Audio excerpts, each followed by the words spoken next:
Greetings, everyone. Happy Lunar New Year. I hope this year brings you happiness, peace, and many more blessings. My name is Christina Hernandez Guerrero, and I oversee the public and campus programs here at the USC Pacific Asia Museum. We are thrilled to welcome you virtually for this year's celebration. If you couldn't tell, we're streaming live from our beautiful courtyard. I'm excited to get the celebration started. It's my pleasure to introduce this year's host, Bobo Cheng. Bobo is a Korean-American actor and creator based in Los Angeles. He has a love for puns and a passion for people and has been working in Hollywood for over 12 years. Bobo, thank you so much for hosting today's celebration. It's my honor to pass this program to you. Thank you, Christina. Thank you very much, USC Pacific Asia Museum. Hello out there. How's everyone doing? How are you guys doing? I can't hear you. Oh, right, because we're... Well, I hope you're doing well. I trust that you are. I hope you're safe. I'm Bobo Cheng, and I'm your host today as we celebrate the Year of the Tiger. It's the Year of the Tiger. It's the thrill of the fight. It's the theme song officially. By me. I said that, so don't actually quote that to anyone. February 1st marked the first day of the Lunar New Year, celebrated by many Asian cultures around the world. Cue the fireworks. Wow. Amazing. Majestic. Splendid. Glorious. You guys are really missing out. So following the Chinese zodiac, this year is the Year of the Tiger, which is the third of the 12 animals on the Chinese calendar cycle.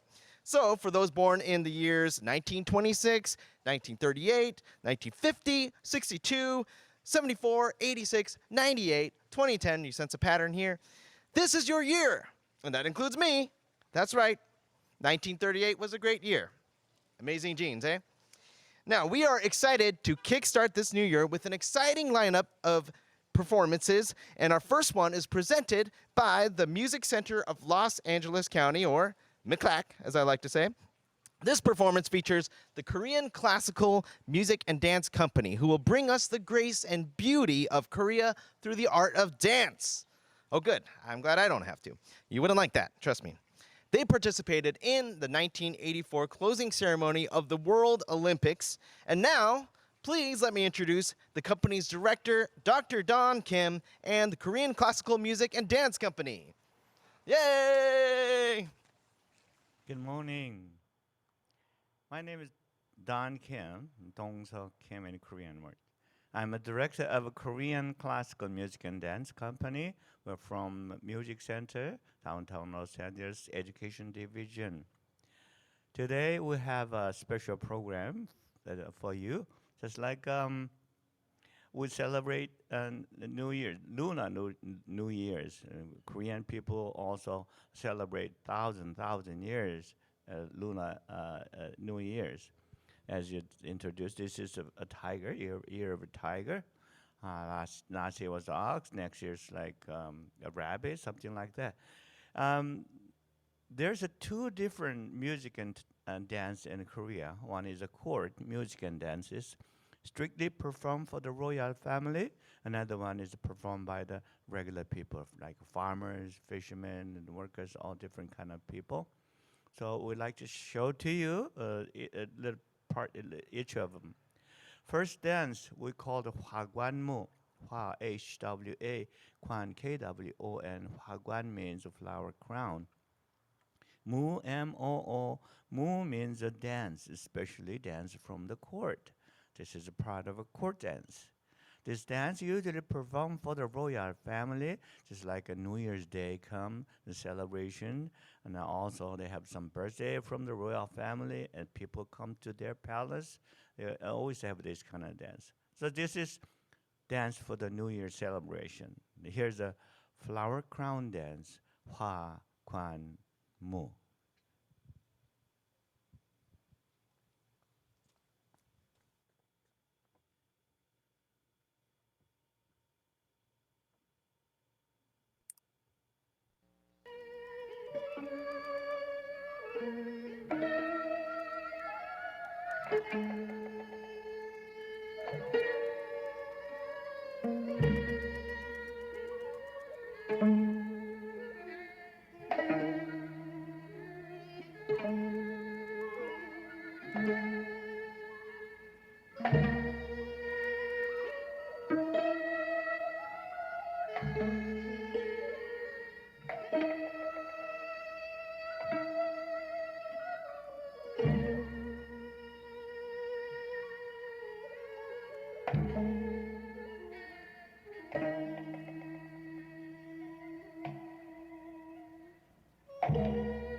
Well, there was a flower crown dance, Huaguanmu, part of a court dance. Next, we're going to go outside of a palace, have a folk dance, a dance with this drum. This hourglass-looking drum in Korean people call the chango, Chango. Chango is the name of this instrument. Korean word, chang means a hit with a stick, go means a drum. So chango means a drum, play with the sticks. The chango is one of the very important parts of a Korean musical instrument.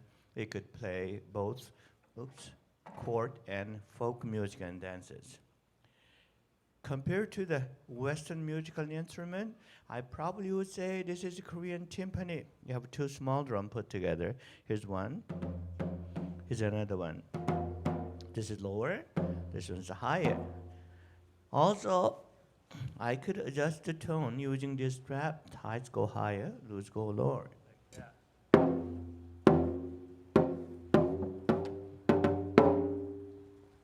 There's two ways to play this instrument with one stick like this. This is a bamboo stick. Left hand is a band. For the court music and dances. Two sticks like this. For the folk music and dances. Basic Korean rhythms, very different from many other Asian countries, especially Japanese and the Chinese. Japanese and the Chinese, their basic rhythm is a two, double rhythm like this. 1, 2, 1, 2, 1, 2. But Korean is three, triple. 1, 2, 3, 1, 2, 3, 1, 2, 3. Because the spoken language pattern is very different. Korean goes more like a triple way. So in music, the special rhythm pattern comes from the spoken language. I'm going to show you how to play this instrument. First one stick, next with two stick.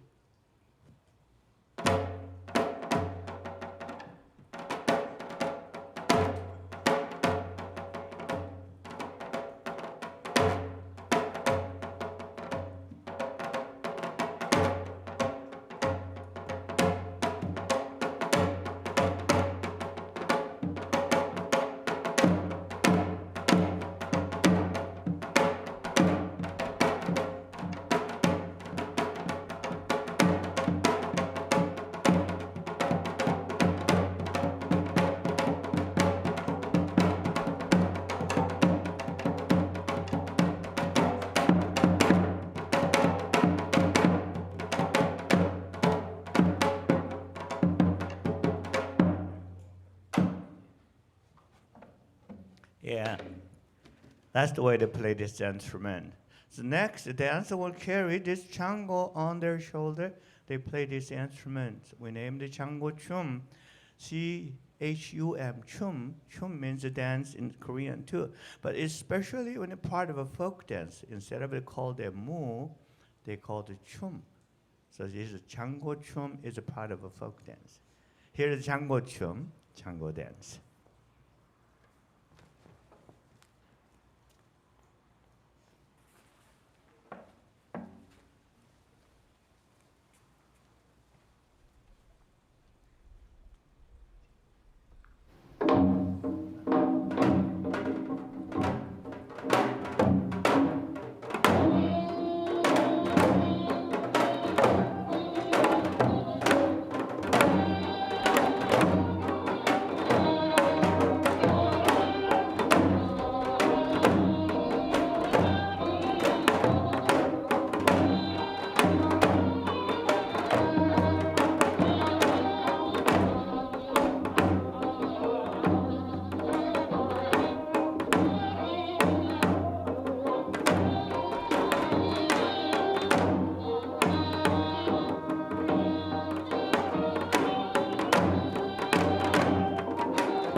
That was a Chango Chum, Chango dance.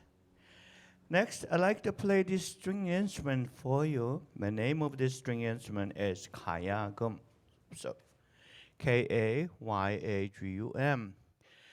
First Kayagum came out about 1,500 years ago.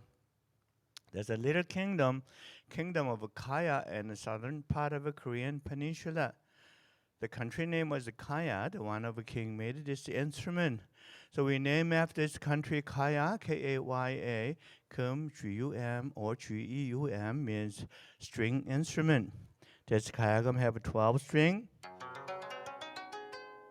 The string's made of silk. The sound hole is back of this instrument. Now you have a two dance music, first and second dance. You probably feel very different because Korean music scales is different from Western music. Like Western music, you play piano, violin, sing a song. As you know, there's a 7-note scale, like do, re, mi, fa, sol, la, si, C, D, E, F, G, A, B. But this one only have 5, like this: D, E, G, A, B.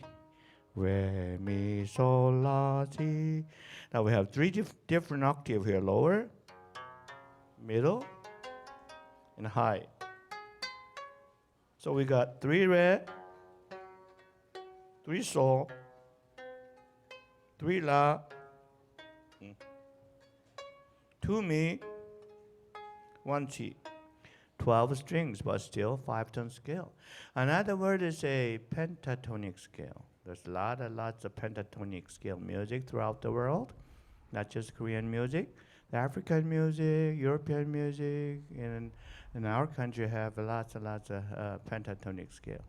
But I like to play this Korean virtuous music called a sanjo. Sanjo means the scattered melody, but there's many different types: slow, a little faster, and real fast. So I'm going to play 3 different moods called chajin mori, himori, tan mori, which means it's faster and faster, and a little upbeat and uneven beat, the rhythm pattern.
Thank you.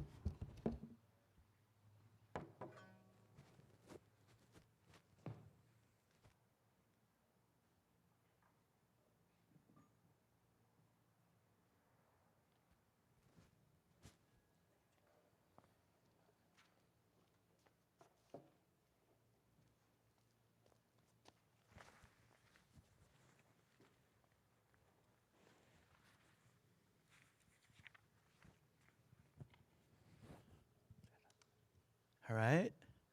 That was a Kayagum. Kayagyum. Kayagum. Was I played the sanjo, the three different moods. Next, we have another drum dance. As you see, the dancer will set up the drum. They were called Buk, B-U-K. So this is a Bukchum drum dance. 1,000 years ago, this Bukchum drum dance only be able to dance by the men, especially Buddhist monk. It dominated by the men many years. They usually have a long session of monk dance. They use a single drum, a little bit bigger than this one. And they play it during the dance or after the dance. And then recently, they separate the dance part and the drum part, and then they add more drums. Just like today, the dancer will play 3 different sided drum, and just for drum part. So we just call it bukchum instead of a monk dance. Here's a bukchum and drum dance.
All right.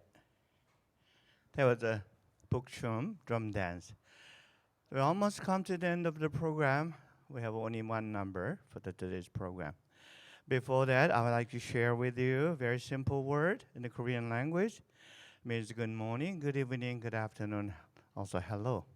Here we speak English. We have say 4 different ways, like I said.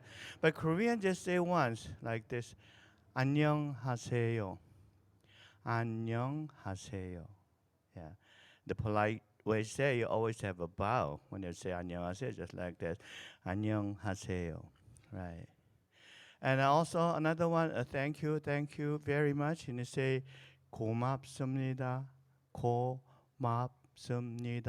고맙습니다. Yeah.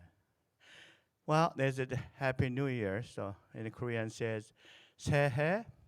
새해 means a new year. 복 많이 받으세요. 새해 복 많이 받으세요. Yeah. Say it. Yeah. 새해 복 많이 받으세요. Right. The next dance we call the puchechum. Puche means a fan, so this is a fan dance. Actually, this is a mixture of a court and a folk dance. Dancer's costume is a court dancer's costume. They use a folk music. Most court dancers, they wear the flower crown. And they sometimes they use a hide hand, but sometimes they use a prop, they don't. So they use a folk music. The dancer have 2 fans, you see. They make them all different kind of beautiful object. The meaning of this dance is joy of life and happiness. So one of the most beautiful Korean mixed dance. Here's a puchechum fan dance.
Thank you very much. It was a Puchachum fan dance.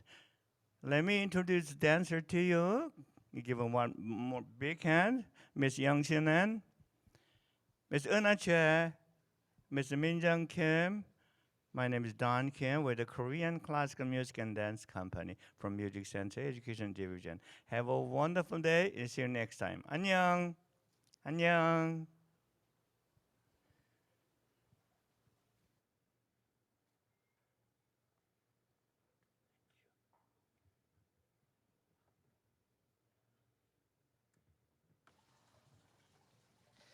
Thank you so much for those beautiful and talented performances. That was incredible. I mean, such truly grace and elegance and beauty.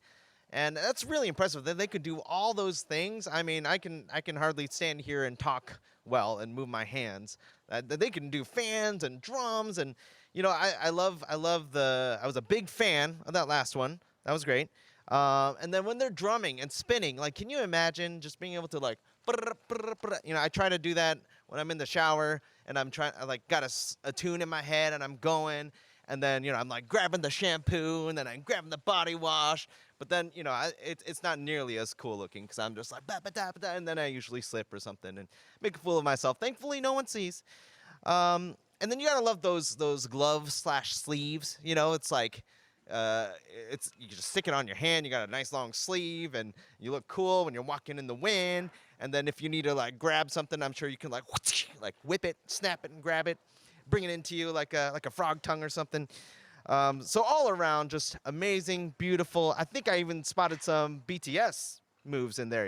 Like maybe a little. I don't know how BTS moves, but that's probably something like that. Anyway, that was incredible. And now, folks, I have a little game I'd like to play before our next performance. I'm going to give you some hints on celebrities born during the Tiger years. Okay? So, and you'll try to guess. So the first one, I'm just going to tell you right now, is not Joe Exotic, so don't get excited. Let's get started with the actual first one. And this actor is a dream boat, okay? He probably should not travel by boat. He should probably travel by air. He is quite the aviator. Huh? Get it? Okay, and his name, when it's shortened, kind of sounds like another animal that's like a tiger. And when it's long, it's like a turtle. Guesses? Anyone? If you guessed Leonardo DiCaprio, then you got it. All right, all right. Anyone get that? I have no idea. But you did amazing either way. All right. Next person. Let's see if this is a little easier. She may be one of the most famous women on the planet. No, not Beyonce. Although there is maybe like a royalty theme there. She lives across the pond and might have a stiff neck from carrying some major bling on her head. Okay. Any guesses there? If you guessed Elizabeth II, you're right. Now give yourselves a hand or a paw for that. Great job. Okay. So the last performance, they mentioned how to say the greeting in Korean for Happy New Year. So that is, as you heard, and here's another chance to practice it. Ready? It's 새해 복 많이 받으세요. 새해 복 많이 받으세요. It's kind of a mouthful if you don't know Korean. But guess what? If you know Chinese, if you know Candarin, that's a mix of Cantonese and Mandarin. Mandarin or Cantonese, then I got that for you. I actually learned it from hosting this event. So there's, I'm switching. I don't know which one is Cantonese, which one is Mandarin, but please forgive me. I'm not actually Chinese, so I just look like it. So there's 新年快乐, right? I don't know if I'm pronouncing that right. I'm looking around if anyone's Chinese and they're giving me a nod. No one is, but that's okay. So 新年快乐. And then there's also 恭喜发财. I'm probably butchering that one, but you get the idea. It means Happy New Year, and it's great. You know, it all means peace and blessings to you. So, you know, try to practice that. If you're Korean, if you want to learn the Chinese, 새해 복 많이 받으세요. If you're Korean, Chinese, you got 新年快乐, and you got 恭喜发财.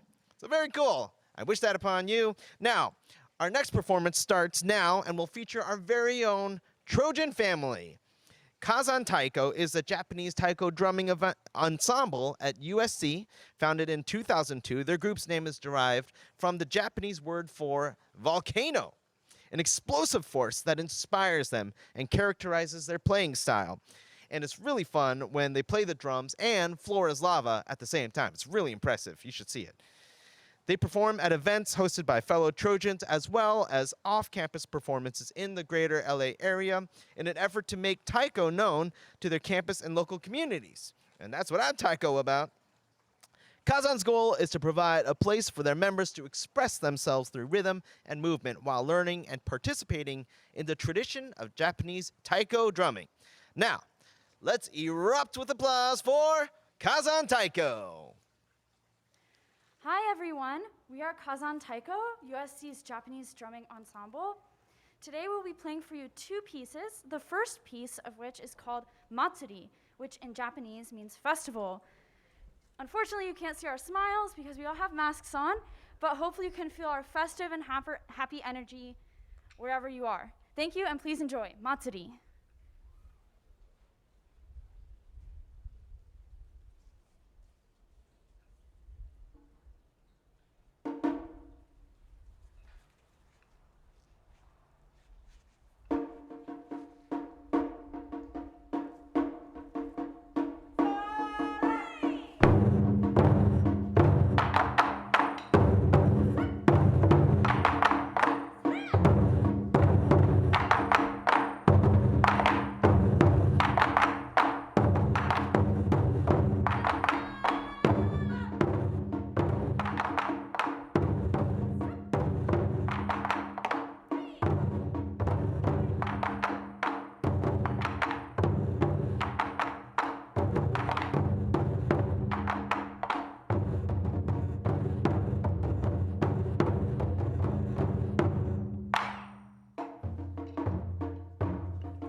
Thank you. So that was Matsuri. Kazan Taiko is actually a type of taiko playing called kumi daiko, which means group taiko playing. And our group is comprised of both undergraduate and graduate students at USC. We have new members who have played taiko before, and we have new members who have never done taiko or even music before. However, regardless of people's ability and previous experience, we're happy to all rehearse together and put on performances for USC and for the greater Los Angeles area, and be able to share Japanese culture and taiko playing with all these people. Our first song was Matsuri. Our second and final song is a song called RDF, which stands for Rising Dragon Fist. And this piece was written by previous Kazan Taiko members. In our group, we have a strong culture of all writing our own pieces so we can keep expanding our performance repertoire and exude creativity and try and come up with new additions to the taiko genre. Thank you so much for having us here today. We're really happy to be able to share with you. And here's our final piece, Rising Dragon Fist. Please enjoy. Thank you.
Wow, that was incredible. Thank you so much, Kazan Taiko. Let's hear it for them. Give them a cheer at home.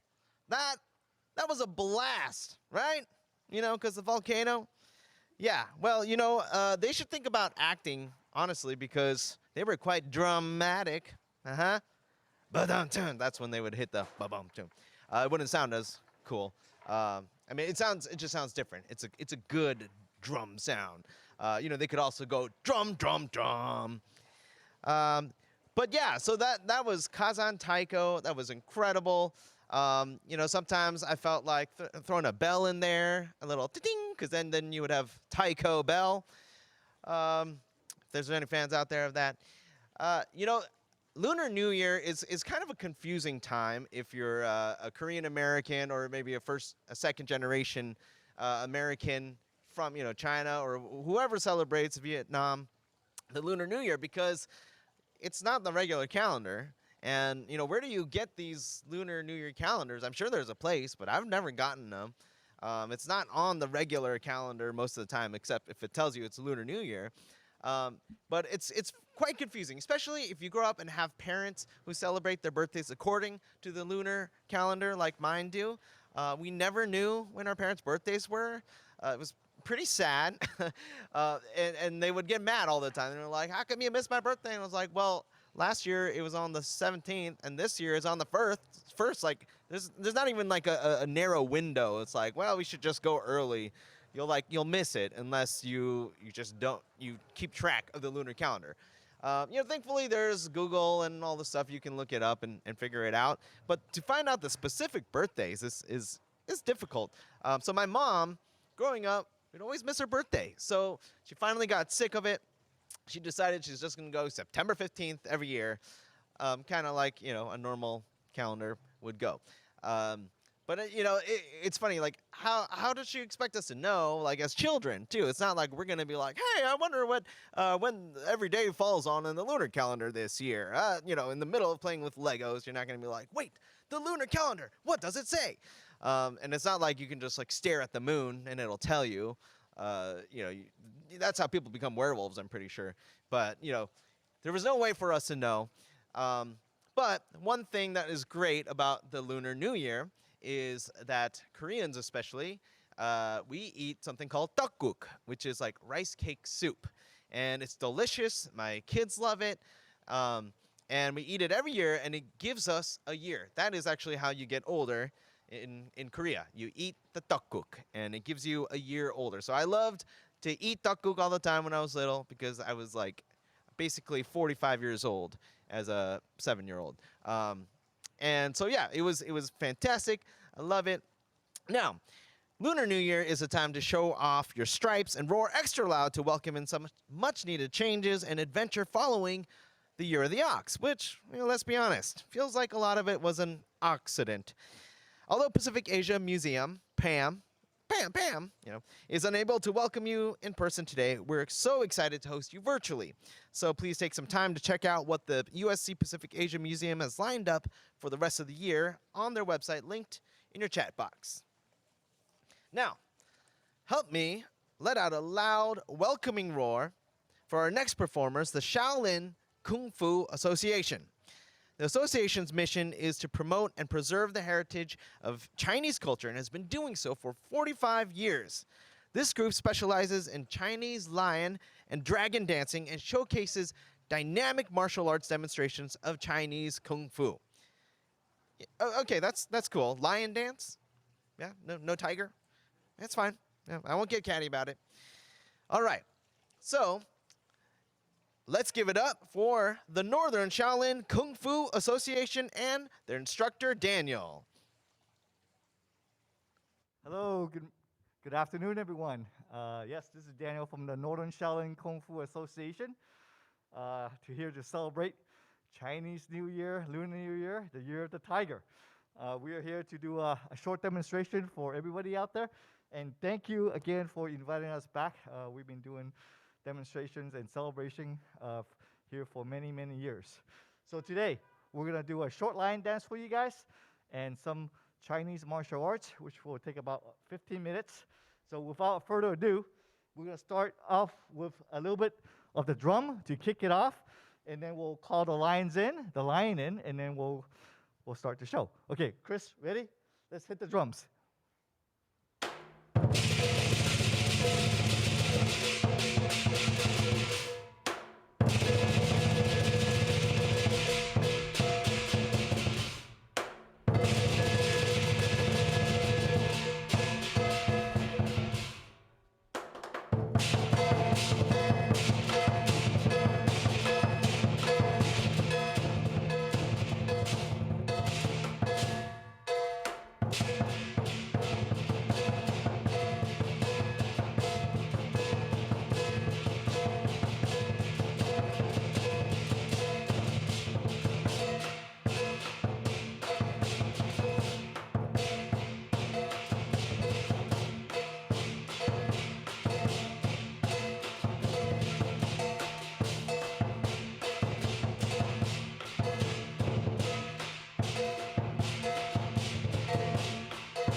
everyone a Happy New Year, okay?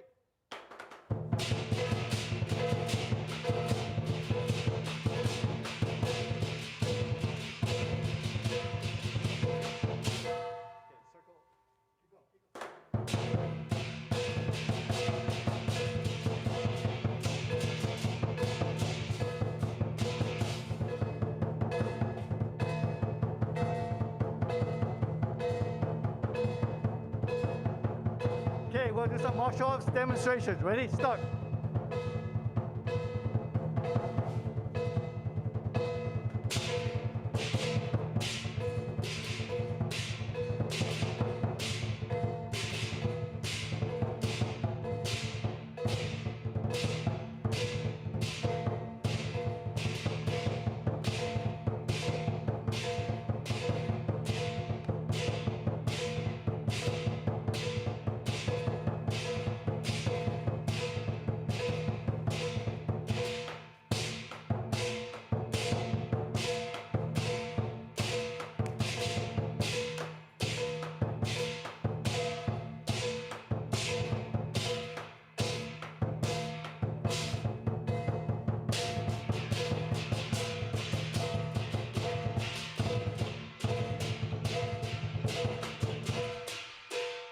Okay.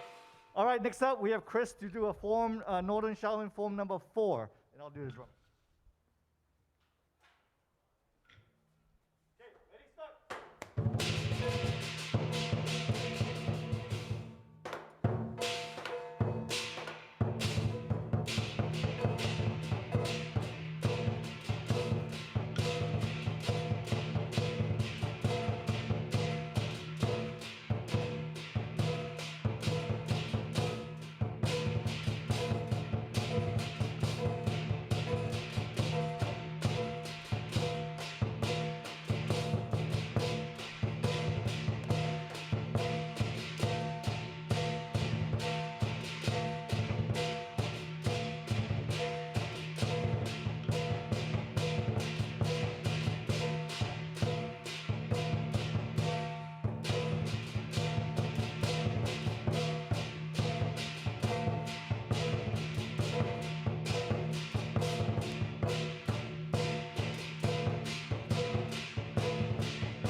All right, thank you, Brandon.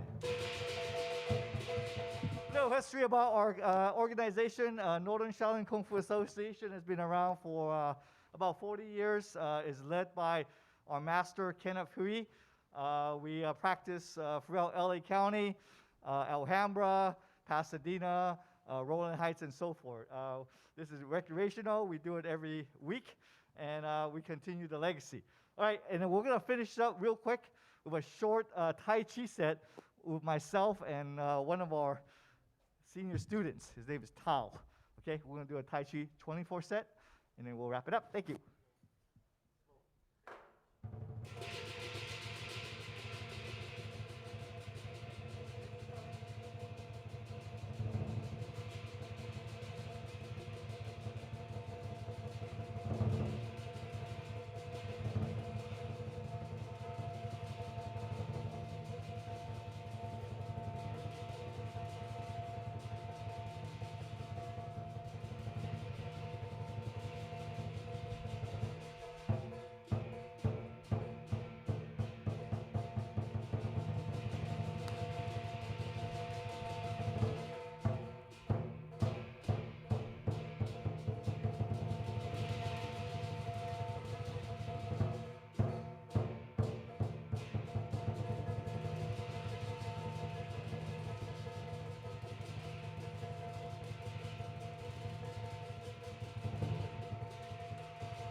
All right, thank you very much. Can I please have the team come up and do a bow to the audience? And again, we want to thank everybody and have a wonderful day. Enjoy the rest of the show. Okay,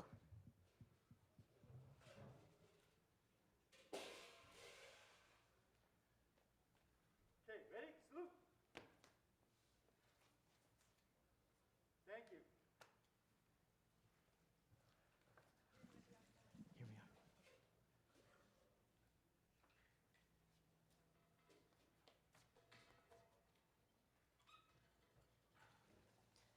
Fantastic! That was truly stunning. Such epic moves and grace. You know, you can just see how they encapsulate the Chinese culture, the art of it, and the beauty. So that was really incredible. Let's hear it for the Shaolin Kung Fu Association. Very nice. You know, I would have joined them, but I haven't stretched yet, and I haven't plugged into the Matrix. I don't know Kung Fu. So, all right, folks, make sure your little ones are tuning in for our next performer, storyteller Barbara G. Wong. Now, if you have your kiddos, I have something super fun to share with you, because I may not know Kung Fu, but you know what I do know? Awesome workout videos for kids. That's right, I'm the co-creator and host of Bobo PE on YouTube. You should look it up. And you might be thinking, awesome workout videos, that doesn't sound that cool. But no, it is, trust me. We have cool video game style workouts. And I tell you jokes, so it's like your Mario. Those are our most popular videos. You're Mario and you're running through the level and you're jumping and you're hitting blocks. It's a lot of fun. We have other videos. In fact, we just put up a Lunar New Year workout earlier this week, as well as videos about Pokemon, Minecraft, Roblox, Winter Olympics, football for the big game coming up, a Taekwondo, that's dough like you make bread with, and so much more. So be sure to check that out. Again, it's Bobo PE on YouTube, and you're going to love it. Now, enough me, more Barbara. She began sharing her love of stories as an artist in the schools for the Hawaii State Department of Education and for the University of Hawaii Cultural Outreach Program. She was also a resident storyteller for the Honolulu Zoo. I mean, that's just a lot of fun to say. Honolulu Zoo, Honolulu Zoo. You can say that 20 times. And she developed and led walking and culinary tours of Honolulu's Chinatown. Yeah, she's had a hard life out there. She now shares her multicultural tales with audiences of all ages in schools, libraries, museums, and festivals throughout Southern California, and, thanks to Zoom, Northern California, throughout the whole U.S. So, you can't go wrong with Barbara G. Wong. So, let's hear her welcome. I pass the mic to Barbara.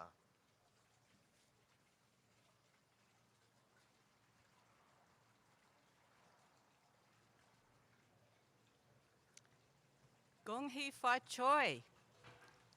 That's the usual way to say Happy New Year in Cantonese, but it actually means wishing you happiness and prosperity, which is what I wish for all of you, for all of us. Now, the Lunar New Year is celebrated in many countries throughout Asia. I'd like to share tales from just a few of those countries, okay?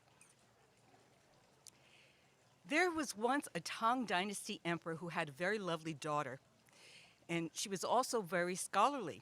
And so she was named Wen Cheng, Wen meaning literary, and Cheng accomplished.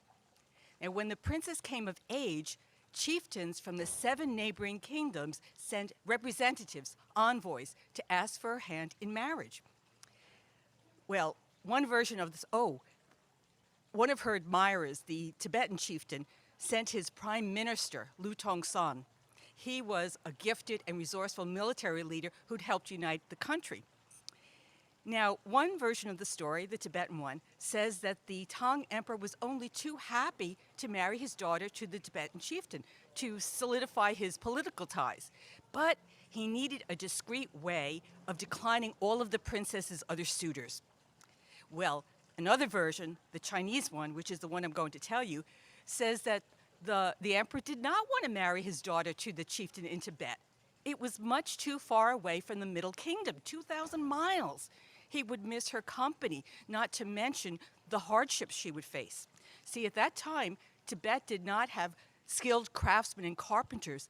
They did not even have the kind of foods or the creature comforts that the princess had been accustomed to all her life. But the emperor couldn't say this out loud.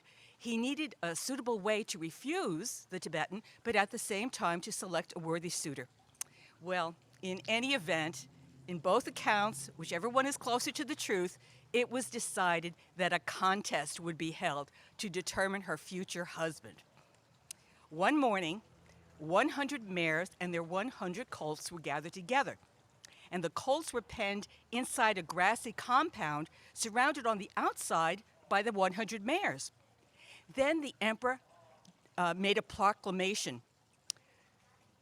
The 7 neighboring chieftains are my trusted allies. I wish I had 7 daughters for each of them, but since I have only one daughter worthy of her name, I do not know which suitor should be the chosen one. In order to be fair, a contest has been arranged. Your chieftain will be the winner if his honorable envoy can unite all 100 colts with their mothers, and if all 100 mares recognize their own colts. Right away, 6 of the envoys got to work on the problem to find a solution. One by one, they were all either kicked by the mares or their horses bolted. None of them was able to unite a colt with its mother. Now, the 7th envoy, the Tibetan, Lu Tongsan, had courteously stepped aside. Now it was his turn. Now, Tibetans are instinctively good horse breeders.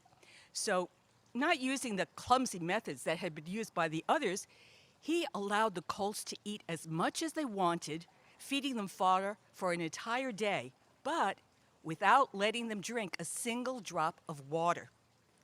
The next morning, when animals were let out, each pony neighed and rushed to find its own mother to suckle.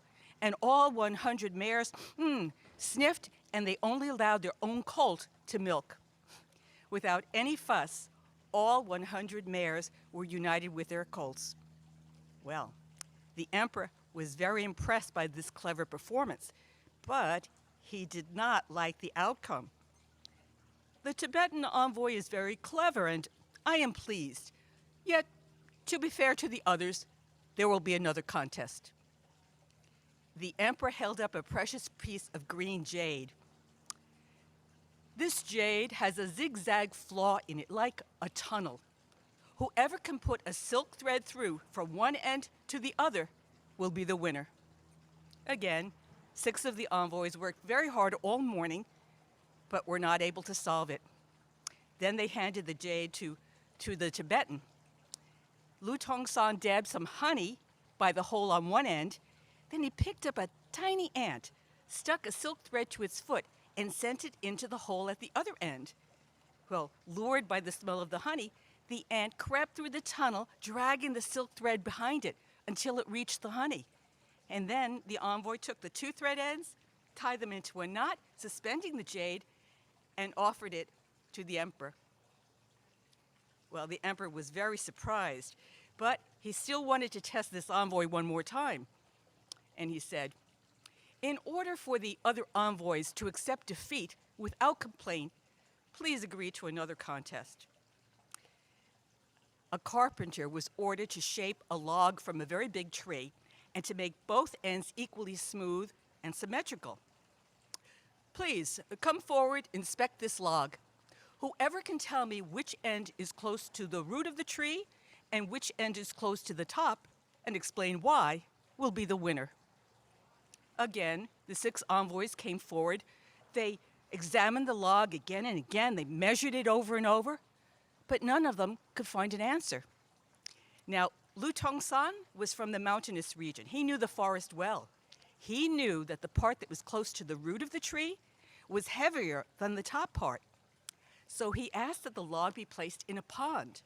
And as the water flowed over it, the log floated along with one end dipping lower than the other. And the envoy easily explained the reason why. Again, the emperor was very surprised and pleased by the performance, but deep in his heart, he still did not want his daughter to leave for such a remote country. Well, one of his ministers knew exactly how the emperor felt. And so one day he suggested, Your Majesty, select 300 beautiful court ladies, have them all dressed alike, with the princess hidden among them. Whichever envoy can point out the princess will be the chosen one, the one whose master has been destined by heaven to marry her. Now, since no foreign envoy has ever seen the princess, they will all probably fail. In that case, the princess may remain here. And so the emperor announced yet one more contest. Well, the Tibetan envoy knew in his heart that he had already won the hand of the princess for his chieftain, but what could he do? He needed to accept the emperor's terms. Well, the 6 envoys all picked the most beautiful maiden in the group. They were all wrong. Now it was the Tibetan's turn. He had one day to make a choice, and he was determined to succeed. He wandered through the palace, listening to all the gossip. He spoke to all the workers, even an old laundry woman. Oh, sir, what a strange job you have, but I must not speak. The emperor has an imperial fortune teller who can find out anything. If I give you information, I will lose my head. Lu Tongsan knew that no fortune teller could ever discover anything, but he needed a way to reassure this timid old woman. Oh, please, my old aunt, do not worry. If you follow my instructions, not even the most capable fortune teller will be able to discover a thing. And then he lined up 3 large white stones. He put an enormous pan on top of the stones. He filled the pan with water. Then he put a wooden bench into the water. Oh, please, my old aunt, sit on this bench. He handed her a small trumpet, a copper trumpet with a silver mouthpiece. Speak to me through this trumpet. If the fortune teller discovers anything, the most he could say would be the person who spoke had a copper mouth with silver teeth, that the person lived on a wooden hill, that the hill was in an iron sea on top of 3 stone mountains. No one could possibly know where those 3 stone mountains are, nor what kind of person has a copper mouth with silver teeth. Well, the old lady smiled when she heard his plan. She knew he deserved to win the hand of the princess for his chieftain, since he'd already completed the other tasks successfully.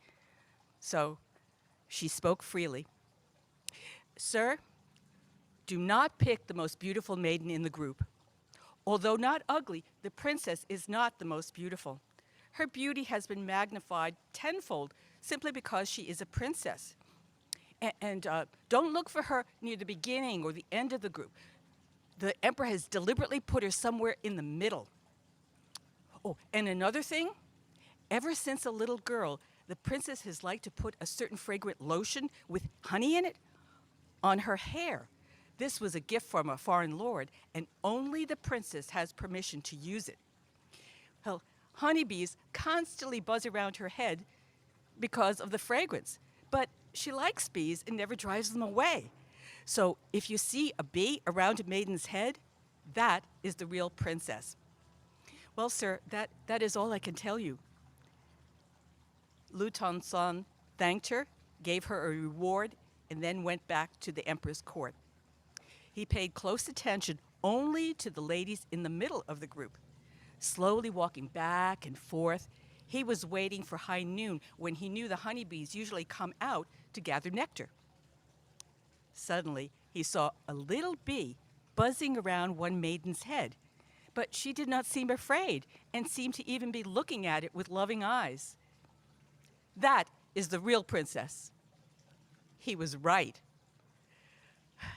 Well, the emperor was impressed, but he was very annoyed and very suspicious. No foreign envoy had ever seen the princess. How then could he recognize her? Someone must have told him something. So the emperor ordered the fortune teller to find out who. But as expected, the fortune teller just said something mysterious. Nothing ever came of it. So the emperor was forced to give consent for the marriage of his daughter to the Tibetan chieftain. Then Lu Tongsan was granted an audience with the princess. Your Highness, I am most grateful to receive the royal consent for this marriage so that our chieftain may have a gracious and virtuous queen such as yourself. His Majesty the Emperor will surely give you a rich dowry. Please refuse all precious materials. Our chieftain does not lack these things. Only ask for seeds, hoes, plows, craftsmen, and carpenters. This will enable us to plow our fields and to have a better living, much as your own Han people. These things will be worth much more to us than any dowry of gold or silver. Wen Cheng did as he requested. Well, the emperor thought this a very strange dowry, but he had 500 pack animals loaded with seeds for planting all sorts of grains. Another 1,000 pack animals were loaded with hoes and plows, and several hundred skilled craftsmen and carpenters were selected to accompany the traveling party. And so the princess set off on her journey to Tibet, bringing with her only the practical items valued by the Tibetans. From that time on, Tibet had better harvests and produced crafts as never before. The Han craftsmen taught the people how to build a mill powered by a water wheel and many other useful skills. The princess was indeed a virtuous and gracious queen who loved the Tibetan chieftain and brought him and his people much happiness. Now, this all took place in the year 640, which is getting close to 1,400 years ago. You know, the details in the story have probably been changed or embellished, but the basic story behind the legend is true, and all the people in the story are real. The Tang emperor was Tai Tsung. His daughter, Wen Cheng, who was 16, married Songsan Gambo. He was 25. And he became the ruler of Tibet, which was then known as Tubo, when he was just 13 years old. Okay? Wen Cheng is credited with bringing Buddhism to Tibet and converting her husband. And her story has been adapted into many different theatrical forms. And there are still 2 traditional celebrations in her honor, her birthday and the day that she arrived in Tibet. And if you ever visit Tibet, you can still see statues of this royal couple in the Potala Palace at Lhasa. Thank you.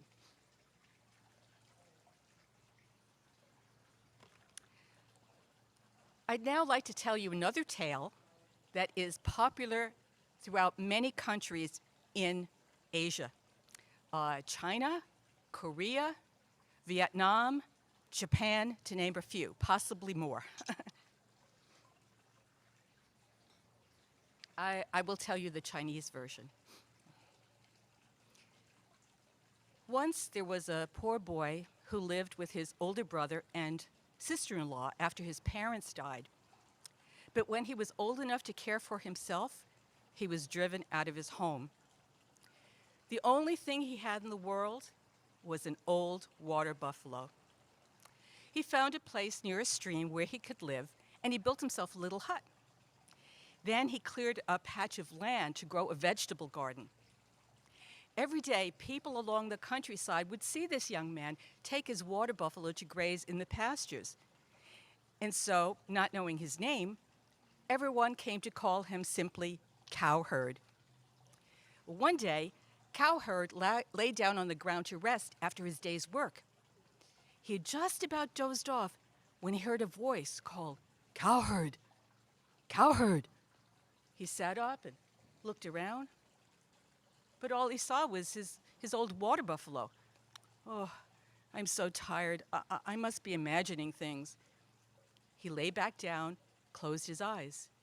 The voice came again. "Cowherd! Cowherd, get up!" He sat up. His water buffalo was talking to him. "Cowherd, you are a good boy. If you want to find a good wife, go to the upper part of the stream near the waterfall, and then take away the finest set of clothes you find there. Your wish will be fulfilled." Well, Cowherd couldn't believe his ears. He decided to see if what the water buffalo said would come true. As he got closer to the waterfall, he heard the merry sound of laughter and splashing. He peeked through the trees, and there, bathing in the water, were 7 of the loveliest girls he'd ever seen. And there, on the riverbank, were 7 sets of clothes, the most magnificent robes he'd ever seen, shimmering like dewdrops, reflecting colors of a rainbow: lavender, blue, green, yellow, orange, white, and the prettiest robe of them all, pink. He grabbed the pink robe, hid behind the trees, and waited. Well, when they finished bathing, the young women quickly dressed, and then one after the other stepped on a cloud and flew up to the sky above until they disappeared from sight. But without her clothes, the youngest could not leave. Cowherd stepped out of his hiding place, and quickly the lady hid behind a bush. "Oh, please, beautiful lady, don't be frightened. I have your robe." "Oh, young man, I am Weaver Maiden, granddaughter of the Jade Emperor, ruler of heaven, and one of the 7 heavenly sisters. Give me back my robe." "Yes, I will give you back your robe. But please, won't you stay here and marry me?" Weaver Maiden looked at Cowherd. He looked so sincere and handsome. She liked his kind eyes and his gentle manner. "Yes, I will be your wife." Cowherd couldn't believe his good fortune. They were married, and they were very happy. Soon they had a son and then a daughter. Well, one day, Cowherd found his old water buffalo lying on the ground, panting and looking up at him with sad eyes. "Master, my time has come. I am grateful to you for taking such good care of me all these years and never mistreating me. When I am dead, you must remove my skin, tan the hide, and make it into a sack. If you are ever in trouble, the sack will help you." 2 days later, the water buffalo died. Although he was sad at the loss of his old faithful friend, Cowherd did just exactly as the water buffalo had told him to do. He made a sack out of the buffalo hide and hid it safely. Now, time passes differently in heaven than it does here on earth. Several years in the human world are only a few days in heavenly time. So at first, Wong Mu, fairy mother goddess, was so busy painting the sky at sunset and darkening the clouds before a storm that she did not notice the absence of her granddaughter, Weaver Maiden. But since it was Weaver Maiden's job to weave clouds and rainbows, the sky soon grew very dull. When Wong Mu learned what had happened to Weaver Maiden and reported to Jade Emperor, he was so angry he ordered the girl be returned to heaven at once. Wong Mu went down to earth. She found Weaver Maiden cooking the evening meal for her family. "Granddaughter, you do not belong here. Your place is in heaven. Put on your robe and let us return at once." Weaver Maiden could not disobey her grandmother, and so she kissed her children goodbye, put on her pink robe, and stepped outside the hut. And as soon as she tied on her belt, she began to fly up toward the sky. The children began crying, and then Cowherd came running. "Oh, Weaver Maiden, please don't leave us." He remembered the buffalo sack. As soon as he slung it over his shoulders, he felt himself rising above the earth. "Children!" The magic skin was lifting them higher and higher, flying them toward Weaver Maiden. But Wong Mu saw them gaining on her granddaughter, and quickly she pulled out one of her jade hairpins, and then waving it across the night sky, she created a river of 1,000,000 stars, so the cowherd and the children were on one side and Weaver Maiden on the other. The family was heartbroken. But then a flock of magpies took pity on them. Interlocking their sleek wings one to another, they formed a bridge that arched over the Silver River so the lovers and their children could meet. Instantly, they ran across, meeting halfway, laughing and crying with joy. The sight softened the heart of Wong Mu, fairy mother goddess. "Weaver Maiden, your family may live here in heaven, on that side of the river. And every year, on the 7th day of the 7th moon, I shall permit them to visit you." On a clear night, when you look up at the sky, you will see a bright star twinkling on one side of the Milky Way, and on the other side, another bright star and two little stars beside it. They are Weaver Maiden, weaving clouds and rainbows, and Cowherd, minding their two children. And if by chance, one late summer night, you also happen to see a large flock of black birds flying up towards the heavens, now you'll know why. To us, a year may seem like a long time, but remember, time passes differently in heaven. Can I keep going? One more string. And I have one more tale to tell you.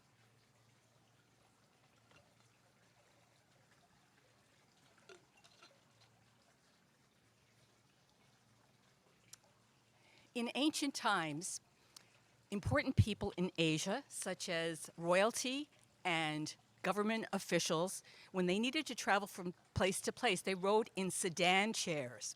This is a chair that's inside a little decorated box or a pagoda that's set on poles, and then the poles are lifted up and carried by men. Let me show you a picture.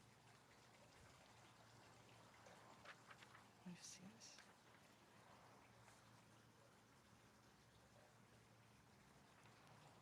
And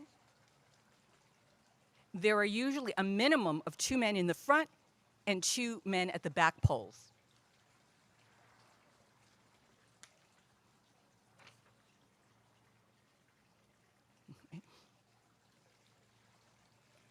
Long ago, when the world was new, Jade Emperor gave his eldest and brightest daughter, Sun, the task of looking after the earth. Every day, Sun, I want you to ride your golden sedan chair across the sky and watch over humankind. Turn your face toward them to give them light and warmth so they may till their fields and grow their crops. Now, there were 2 groups of 4 carriers each who took turns carrying Sun's sedan chair across the sky each day. The winter carriers were young, strong, muscular, with black hair. They started at the eastern gateway, sprinted across the sky, finally arriving at the western horizon where their journey ended. Well, the summer carriers were older with long gray beards. They started off in the east early, but then they plodded slowly across the heavens, finally arriving late in the west. But this was good because the longer days gave people more time to tend to their crops for a bountiful harvest. Now, although day was bright because of sun, night was dark with no light at all. So Jade Emperor called his second daughter, Moon, and gave her the task of watching over the earth at night. Oh, Moon was so excited, she hurried to her palace in the sky. She scrubbed and polished her face until it shone as brightly as her sisters. She put on her most dazzling jewels, and then she lit every light, every lamp in her palace until it blazed with light. Well, down on earth, at the end of that day, the farmers began to trudge home to their little huts with their hoes slung over their shoulders. The sun had just disappeared in the west moments ago, when all at once, the sky was bright again. There was light everywhere. The farmers looked up at the sky in wonder, and then turned around and hurried back to their fields to work some more. At last, totally exhausted, they laid down their hoes. They could work no longer. Oh, they plodded back to their homes, sank down onto their sleeping mats. But the moonlight was so bright, it shone in through the windows. All night, people tossed and turned, even covering their heads with their pillows to block out that bright light. But it was no use. Finally, they gave up and just lay there, lay awake, fanning themselves with their hats. Well, day by day, people grew more and more weary. Each day, each morning, they woke up later than the day before, dragged themselves off to their fields. Even the rooster forgot to crow, and birds stopped singing. Well, Sun looked down on this sad scene as she rode across the sky and wondered what had happened. When she finished her journey, she hid just above the horizon and peeked out to see if she could find out what was the matter.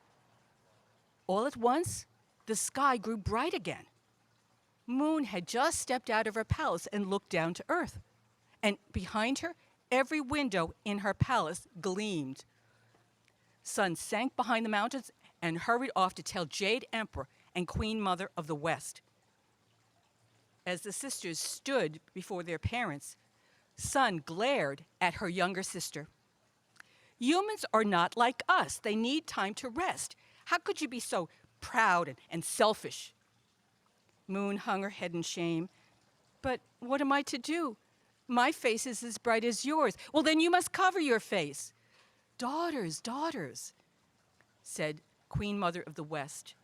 She rose from her throne beside her husband, Jade Emperor. I will take care of this. Moments later, she returned with a pot of ashes. Come here, daughter. She scooped up a handful of ashes and then gently smeared them all over Moon's face.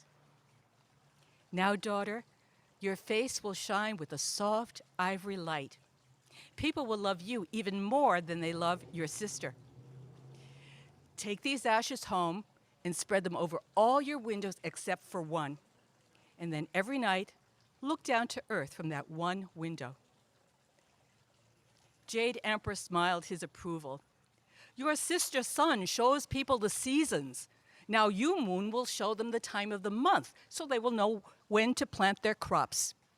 I will send Heavenly Bear to patrol your palace. It will take him 28 Earth days to go all the way around. On the 14th day of the month, when he walks in the back of your palace, humans will see your whole face, full moon. When he walks to the right or left of you, your face will appear as a crescent. And at the end of the month, when he walks in front of you, he will hide your face from the earth.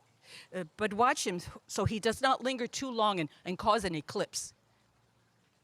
Moon bowed to her father and wiped away a tear. Never again would she show humans her brightest face. She hurried home to do as her mother had told her. Well, the night sky was dark now that her sister Sun was gone. Moon stepped up to her one clear window and looked out into the night.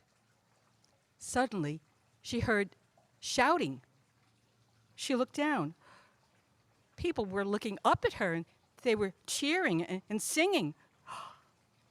They were cheering her. Queen Mother of the West had been right.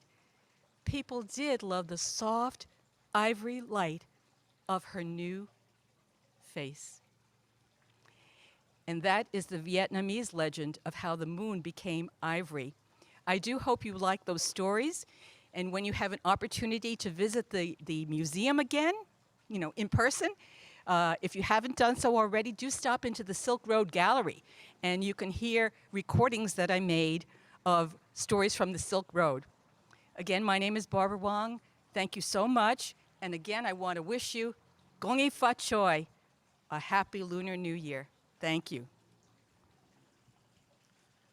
All right, that was wonderful. What great stories, very compelling. It's amazing that she can memorize all that and tell that without, having to refer to anything. I can barely tell you what happened this morning without trying to ask my wife, what did I do after I brushed my teeth? And that's impressive that she can memorize all that. So, are you guys loving your time?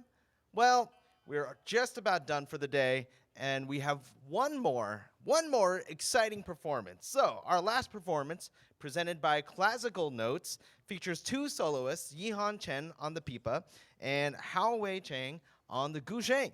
And don't mind me on the vocals right now, which might not be pronouncing any of that right. Sorry. Chen is an award-winning pipa virtuoso, has performed at leading venues in Asia, North America, and Europe, including the Lincoln Center Festival, Carnegie Hall, the Kennedy Center, and many more. Haowei received a Bachelor of Science degree on guzheng performance in Nanjing Arts University in 2015 and a master's degree of music education in Auburn University in 2020. She is currently a guzheng soloist of Zhanghua Chinese Orchestra USA. Sorry, don't get too excited, Anglophiles. It's not Pippa Middleton, but it's just exciting. I mean, more, in my opinion. And Pippa doesn't make any of the sounds that this does, so honestly, this is much better. So, let's go to their performances now. Here we go.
Amazing job, you guys. That was really fantastic. You guys should be physicists because your string theory game is really strong. But really, truly, that was fantastic. Very talented and beautiful. How inspiring and great were they, right? So, well, that is it for me, sadly, and the performances too. Now, before you go, please, let's give all our awesome performers one last virtual round of applause. Come on. I can't hear you. It's still, oh, right, we're still online. Okay, we're not going to fix that, huh? Okay. Well, thank you all for joining us today for the Lunar New Year Festival. Again, I'm Bobo Cheng, and you can find me on the socials at the Bobo Cheng, if you please, and on YouTube at Bobo PE. Wishing you health, wealth, blessings, and happiness in this new year of the tiger. May it be great. Please come back and visit the USC Pacific Asia Museum again soon. And back to Christina. Thank you, Bobo. Thanks for hosting such a great show. I just want to say a special thank you to our PAM team, our AV team, and of course, our wonderful performers. I also want to say thank you to our sponsors and partners. So the USC Provost Office, USC Visions and Voices, the Asian Pacific Student American Association and Services, and the Pasadena Playhouse Village. Thank you so much, and that's the end of our show. Have a good one and have a blessed year to come. Bye-bye.